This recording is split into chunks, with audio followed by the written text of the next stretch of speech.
आप सभी को छठ के दूसरे दिन खरना की हार्दिक शुभकामनाएं। हम लोग निकल गए हैं खरना पूजा की मार्केटिंग करने के लिए। हमारे यहाँ की गली थोड़ी सी कच्ची है, बारिश का पानी जम जाता है या फिर ऐसे भी लोग घर से निकालते हैं तो जम जाता है। तो मम्मी ने कहा कि आगे चलो, जहाँ से पक्का रोड शुरू होता है वहाँ से हम लोग बैठेंगे साथ में। हम दोनों माँ बेटी मजे से स्कूटी पे हवा खाते हुए लहराते हुए मार्केट की तरफ जा रहे थे। लोग को दिखाती हूँ सीतामढ़ी का गांधी मैदान। वैसे तो ये सीतामढ़ी का हवाई फील्ड है, लेकिन मैं इसे हमेशा गांधी मैदान ही बोलती हूँ, हवाई फील्ड बोलना ही भूल जाती हूँ। छुट्टी लेने से हमने कर दी है अपने मार्केटिंग की शुरुआत।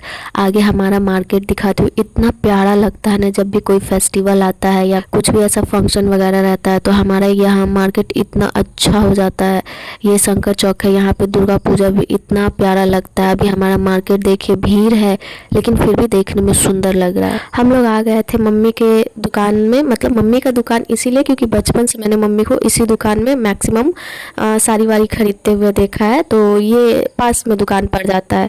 तो इस दुकान में आ गया था और हमने बोला अंकल को कि अंकल साड़ी दिखाइए, सूती वाली साड़ी जो छठ में पहनी जाती है। मैंने और मम्मी ने देखी साड़ियाँ साड़ियाँ साड़ियाँ और ढेर सारी साड़ियाँ।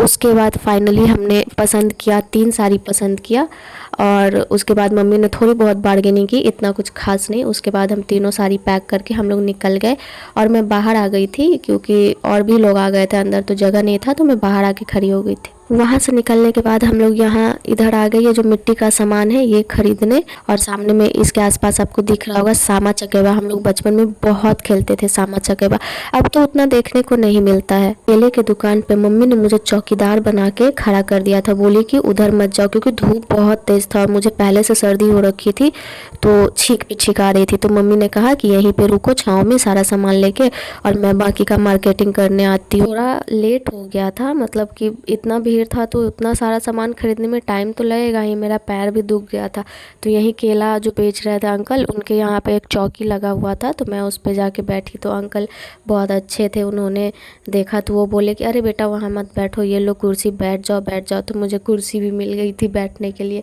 फिर मैं बैठ के मम्मी का वेट कर रही थी। फिर मम्मी आई सारा सामान लेके, हमने सारा सामान लिया और फिर हम वहाँ से निकल गए घर के लिए। तो आज की पूजा की तो मार्केटिंग हो गई है और कल छठ का भी हमने सामान ले लिया है, आधा तो ले ही लिया है, कुछ कुछ बचा हुआ है, उसकी मार्केटिंग कल हो जाएगी। तो मिलते हैं कल के ब्लॉग में, अपना ख्याल रखिएगा।